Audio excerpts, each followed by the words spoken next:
이스라엘은 1년 중에 곡식을 추수할 때가 되면 요단 강물이 차고 넘치는 시기가 됩니다.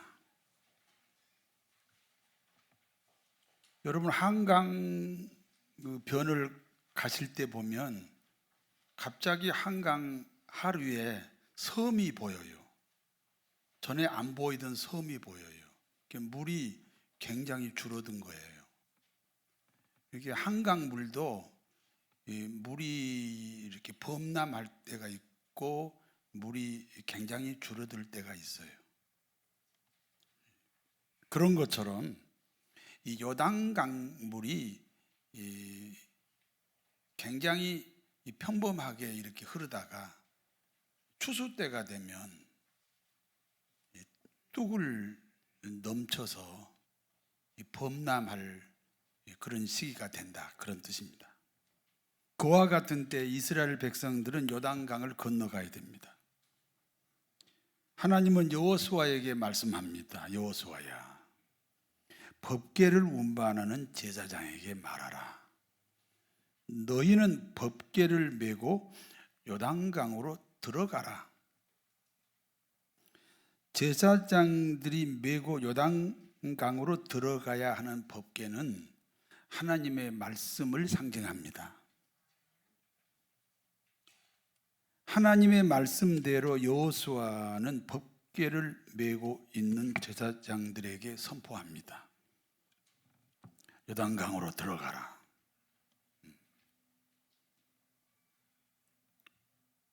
계속 요단강으로 가면 물속에 잠기게 되고 목숨이 위험할 수도 있습니다. 그런데 요단강으로 들어가라. 제사장들이 법궤를 메고 요단강으로 들어갑니다. 그때 요단강물이 갈라졌습니다. 요단강물이 갈라지면서 그곳에 길이 생겼습니다. 그러므로 법궤를 맨 제사장들이 앞에 가고 백성들은 그 뒤를 따라 요단강을 건너 가나안 땅으로 들어갔습니다.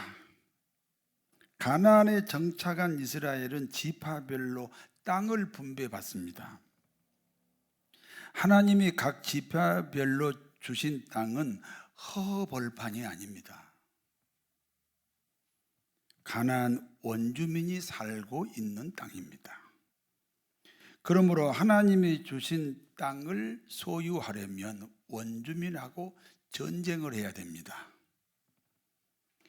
그리고 그 원주민을 물리치고 그 원주민하고 싸워서 이겨서 그리고 그 땅에서 살아야 하는 그와 같은 땅이 가나안입니다. 하나님이 주신 땅이라는 겁니다. 우리 그리스도인들은 가나안 땅에 들어간 이스라엘 백성과 같습니다. 사단 마귀는 원주민입니다. 우리 그리스도인은 사단 마귀 원주민과 전쟁을 해야 됩니다. 영적 전쟁입니다. 그리고 그 영적 전쟁에서 이기면 하나님의 축복이 있습니다. 저는 영적 전쟁을 별로 느끼지 못하고 살았습니다. 정말 기독교인이라면 하나님이 그 신앙 고백을 받으셔서 하나님의 백성이라면 반드시 영적 전쟁이 있습니다. 그리고 그 전쟁에서 이겨야 하나님의 축복합니다. 그러므로 가나안 땅의 이스라엘은 영적 지도자를 중심으로 살아가야 됩니다. 이스라엘의 영적 지도자 엘리 제사장 시절입니다. 가나안 원주민 중에 가장 강한 민족이 블레셋입니다. 이스라엘은 블레셋과 전쟁합니다. 이스라엘은 블레셋과 전쟁하여 크게 패했습니다. 4,000명이 죽었습니다. 그래서 이스라엘 장로들이 의논합니다. 우리가 법궤를 앞세웠더니 요단강을 건너갔었다. 그렇죠. 법궤를 맨 제사장이 요단강 물로 들어가니까 이 요단강이 갈라졌잖아요. 우리는 그런 경험이 있다. 그러므로 이스라엘과 전쟁할 때 법궤를 앞세워서 싸워보자. 결국 이스라엘은 하나님의 말씀인 법궤를 선두에 두고 전쟁을 합니다. 블레셋은 이스라엘이 법궤를 앞세워 전쟁한다는 소식을 들었습니다. 블레셋 사람들은 이스라엘이 법궤를 앞세워 요단강이 갈라진 사실을 너무 잘 알고 있습니다. 그러니까 두렵습니다. 법궤를 앞세워? 법궤를 앞세웠다가 여리고성도 무너졌어? 요단강도 갈라졌어? 그런데 이제 법궤를 앞세워서 우리하고 전쟁한다고? 그래서 블레셋 사람들이 두려워하는 거예요. 그래서 자기들이 살아남으려고 아주 목숨을 걸고 전쟁을 합니다. 그 결과 이스라엘이 다시 패배합니다. 그리고 법궤마저 블레셋에게 빼앗기게 됩니다. 이번 전쟁으로 죽은 이스라엘 군대가 4만 명이나 됩니다. 놀라지도 않으시네요. 4만 명. 이스라엘이 블레셋과 전쟁할 때마다 패배한 진짜 이유가 있습니다. 영적 지도자 엘리 제사장에게 능력이 사라졌습니다. 영적 지도자 엘리 제사장의 뒤를 이어야 하는 두 아들마저 타락을 했습니다. 그러므로 하나님이 도와주지 않습니다. 결국 엘리 제사장의 두 아들 비느하스와 홈니가 블레셋과 전쟁 중간에 죽었습니다. 그리고 두 아들의 전사 소식을 들은 엘리 제사장도 죽었습니다. 우리가 사는 시대의 교회 모습과 비슷합니다. 교회는 능력을 상실했고 영적으로도 깨어있지 못합니다.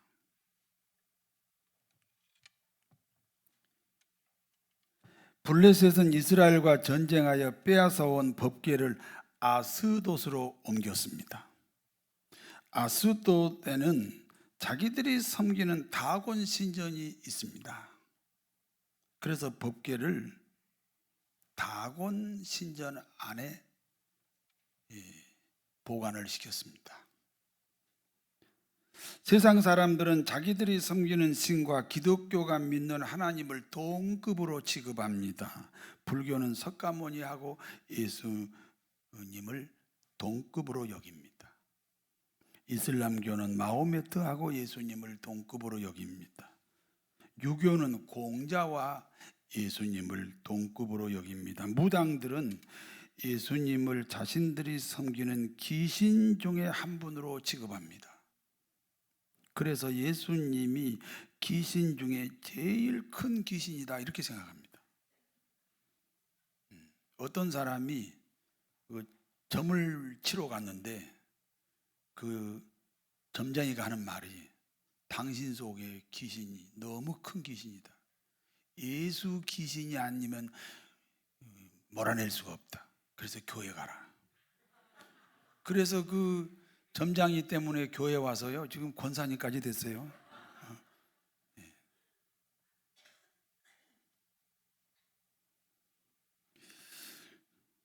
그러므로 주님이 제자들에게 질문합니다. 사람들이 나를 누구라 그러냐? 사람들은 예수님을 4대 성인 중에 하나라고 합니다. 여러분 답답하지요? 세상 사람들이 이 기독교를 보는 시각이 답답합니다. 자기들하고 동급이라는 거지요. 예수님이 4대 성인 중에 한 분입니다. 그러면 너희는 나를 누구라 그러냐? 베드로가 대답합니다. 주는 그리스도시요 살아계신 하나님의 아들입니다. 예수님은 구세주요. 예수님은 하나님이라는 고백입니다. 그렇습니다. 우리 기독교 예수님은 천지를 창조하신 하나님입니다. 그분이 우리 죄값을 대신 짊어지기 위해서 인간으로 오셨습니다. 그 예수님을 마음에 영접하시면 기독교인이 됩니다. 영접하셨습니까? 블레셋 사람들은 하나님의 말씀인 법궤를 다곤 신전에 둔 다음 날입니다. 사무엘상 5장 3절에서 4절 같이 읽습니다. 아수도 사람들이 이튿날 일찍이 일어나 본즉 다곤이 여호와 궤 앞에서 엎드려져 그 얼굴이 땅에 닿았는지라. 그들이 다곤을 일으켜 다시 그 자리에 세웠더니 그 이튿날 아침에 그들이 일찍이 일어나 본즉 다곤이 여호와의 궤 앞에서 또다시 엎드려져 얼굴이 땅에 닿았고 그 머리와 두 손목은 끊어져 문지방에 있고 다곤의 몸뚱이만 남았더라. 블레셋 사람들이 일찍이 일어나 다곤 신전에 들어갔습니다. 다곤 신이 땅에 엎드려져 있습니다. 블레셋 사람들이 깜짝 놀래가지고 이 다곤 신을 바로 세워놨습니다. 그리고 다시 하루가 지났습니다. 이번에는 다곤 신의 머리와 손목이 부러져 있고 몸뚱이만 남아서 땅에 뒹굴고 있습니다. 그것뿐이 아닙니다. 아스돗 지방에 독한 종기가 생겨가지고 사람들이 고통스러워합니다. 아스돗 사람들이 아우성입니다. 이스라엘의 법궤를 빨리 다른 곳으로 옮겨가라는 겁니다. 자기들의 신 다곤은 막 산산조각이 부서졌고 그리고 자기 지방 사람들은 지금 종기 재앙으로 고통을 당합니다. 빨리 다른 곳으로 옮겨달라는 겁니다. 그러므로 하나님의 법궤는 가드 지방으로 옮겨갑니다. 법궤가 가드 지방에 들어오니 가드 사람들이 또 악종 종기에 걸립니다.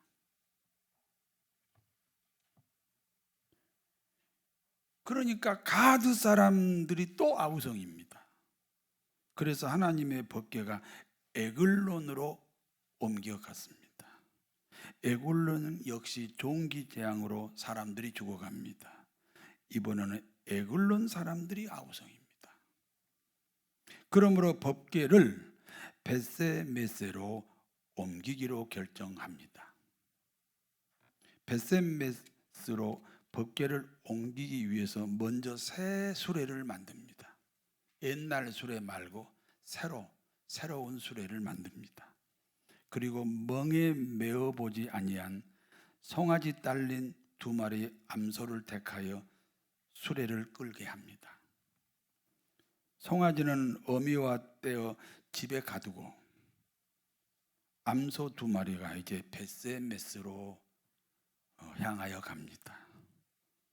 사무엘상 6장 12절입니다. 같이 읽습니다. 암소가 벳세메스의 길로 바로 향하여 대로로 가며 갈 때 울고 좌우로 지치지 아니하였고 블레셋 방백들은 벳세메스 경계선까지 따라가니라. 새끼를 떼어놓고 떠난 2 암소는 울면서 갑니다. 소의 눈은요 사람의 주먹보다 더 큽니다. 소 눈 보셨습니까? 그래서 소는 눈이라고 안 그러고 눈깔이라고 합니다. 그러니까 울면 앞이 잘 안 보이겠지요. 그래서 갈짓자 걸음을 걸을 수밖에 없습니다. 그러나 여기 암소는 울되 좌우로 치우치지 않았다 그랬습니다. 울되 좌우로 치우치지 왜 않았을까요? 속으로 울었습니다.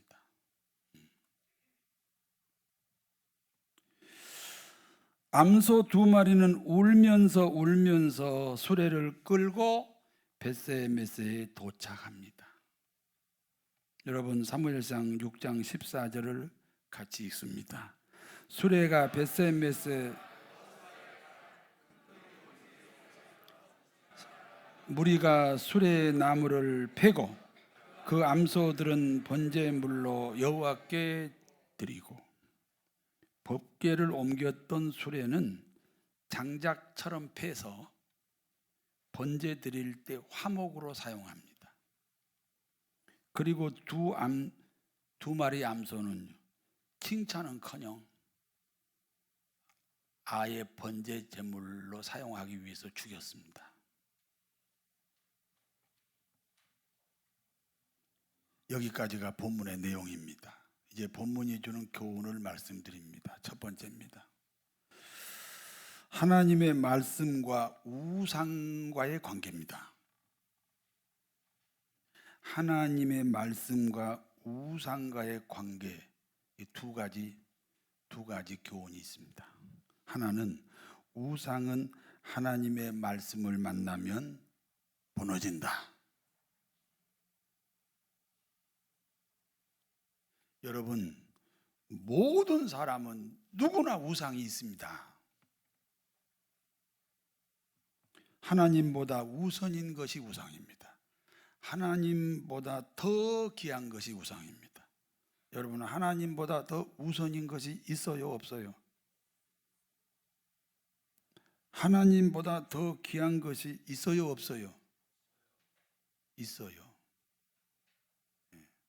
오늘은 없을지 모르지만 지난 과거에 있었고 앞으로도 있을 수 있어요. 하나님보다 더 우선인 것, 하나님보다 더 귀한 것,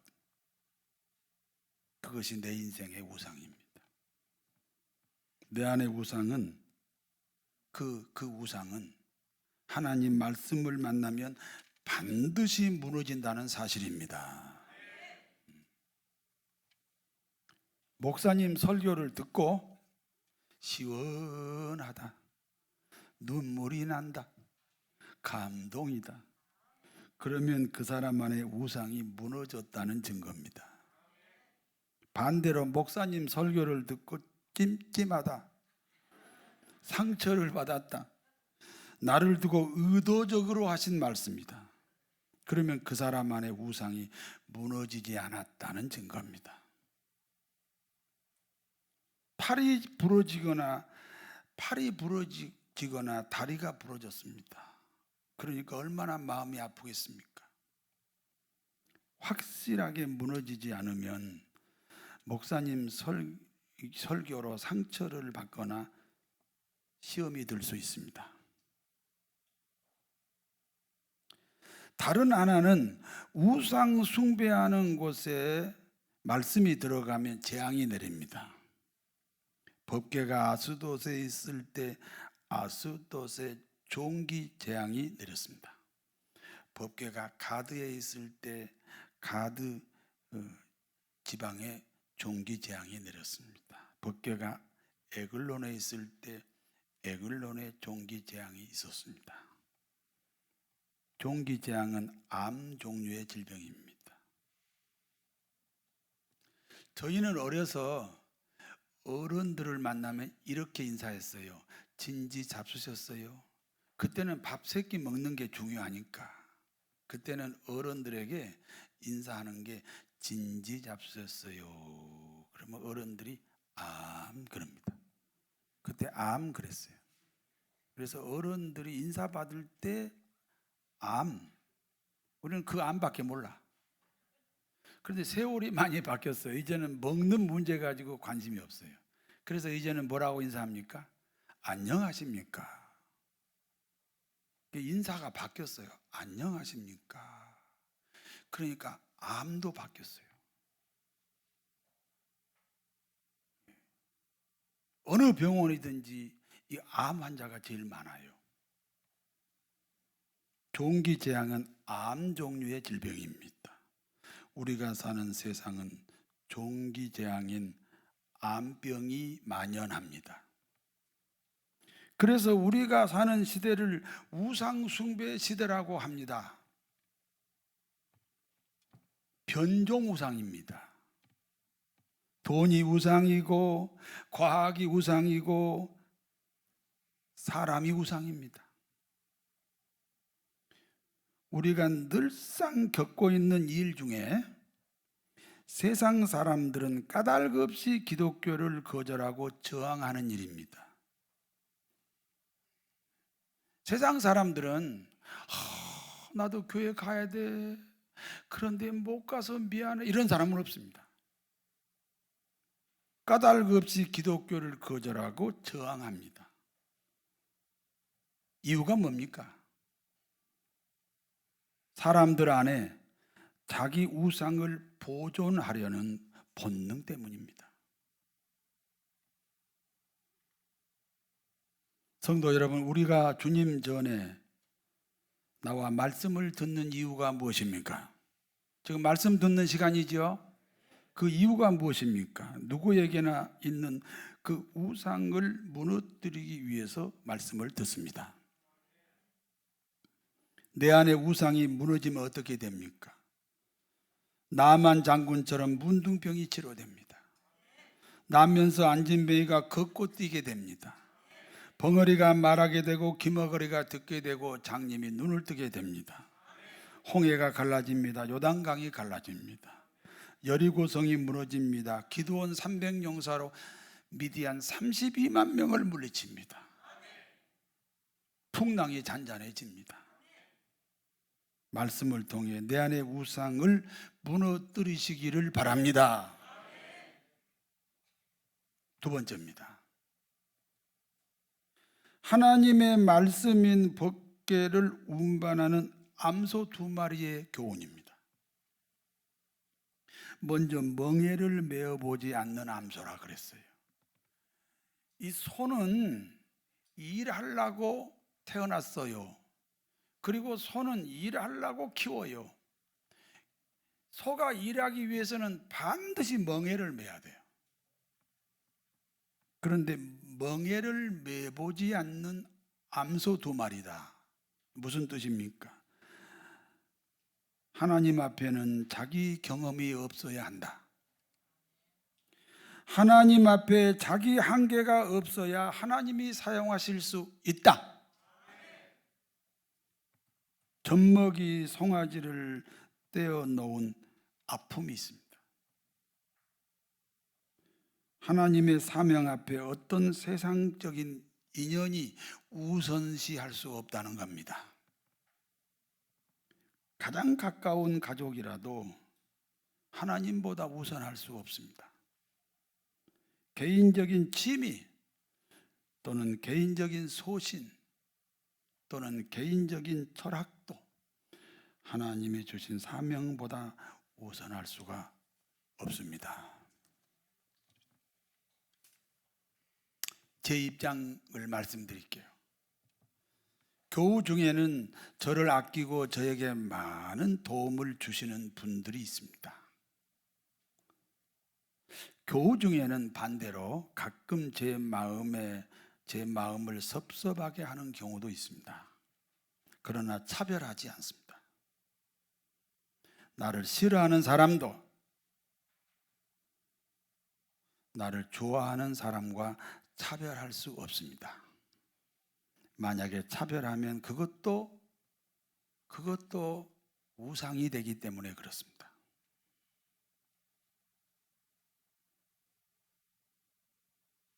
하나님의 말씀을 운반하는 2마리 암소는 대로로 가면서 울었습니다. 새끼를 떼어 놓는 아픔 때문에 울었습니다.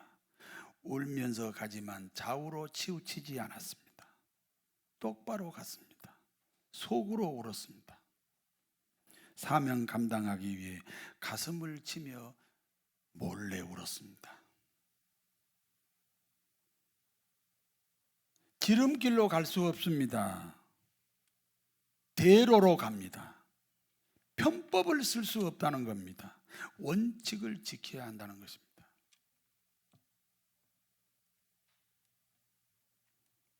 우상은 하나님의 말씀을 만나면 무너집니다. 누구에게나 우상이 있습니다. 하나님의 말씀을 통해 무너지셔야 합니다. 지금 말씀 듣는 시간입니다. 말씀을 통해 내 안에 숨어 있는 우상이 무너지시기를 바랍니다. 그리하면 하나님의 통치가 이루어지고, 하나님의 통치가 이루어지면 불가능이 없는 하나님의 한계로 살아갈 수 있습니다. 모든 그리스도인은 사명자입니다. 아니, 생각해 보세요. 예수님이 하나님 자신이라 그랬잖아요. 천지를 창조하신 하나님이세요. 그분이 우리의 죄값으로 지불됐어요. 엄청난 값을 치르고 우리가 구원받은 거예요. 엄청난 값을 치르고, 이 천지보다 더 값으로 따지면 천지보다 더 값 나가신 분이 예수님 아닙니까? 그 예수님의 목숨을 치르고 우리가 구원받았어요.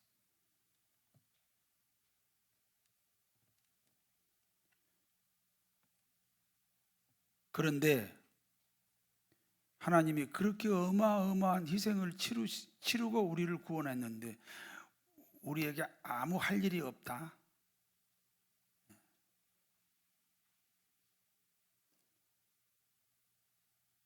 여러분, 값을 많이 지불할수록 귀한 물건이 되잖아요.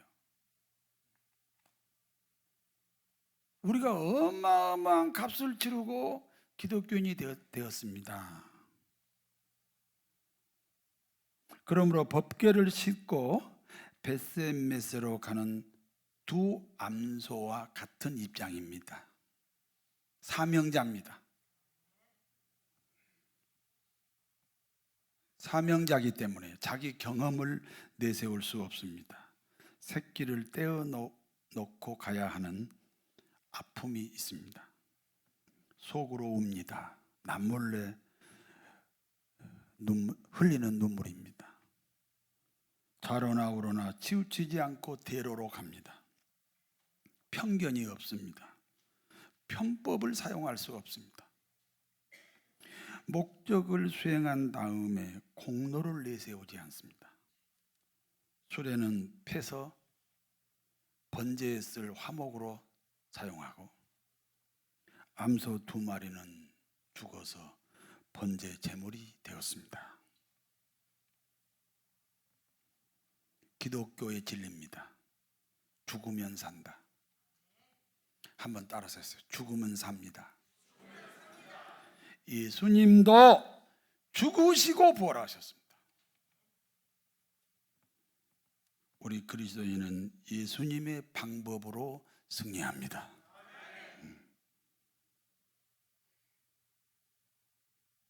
죽으면 삽니다. 사랑하는 성도 여러분, 법궤를 싣고 벳세메스로 가는 2마리 암소와 같은 그리스도인의 길을 가야 합니다. 그리하여 하나님과 사람 앞에 존귀한 삶이 되시기를 진심으로 축원합니다. 전능하신 하나님, 누구에게나 크고 작은 우상이 있습니다. 말씀으로 무너지게 하옵소서. 거룩하신 아버지, 벳세메스로 가는 2 암소처럼 사명 감당하는 저희들 되게 하옵소서. 그리하여 사랑하는 교우들에게 천국의 소망을 두는, 그러므로 하나님이 기뻐하시는 삶이 되도록 복을 내려 주옵소서. 예수님 이름으로 기도하옵나이다. 아멘.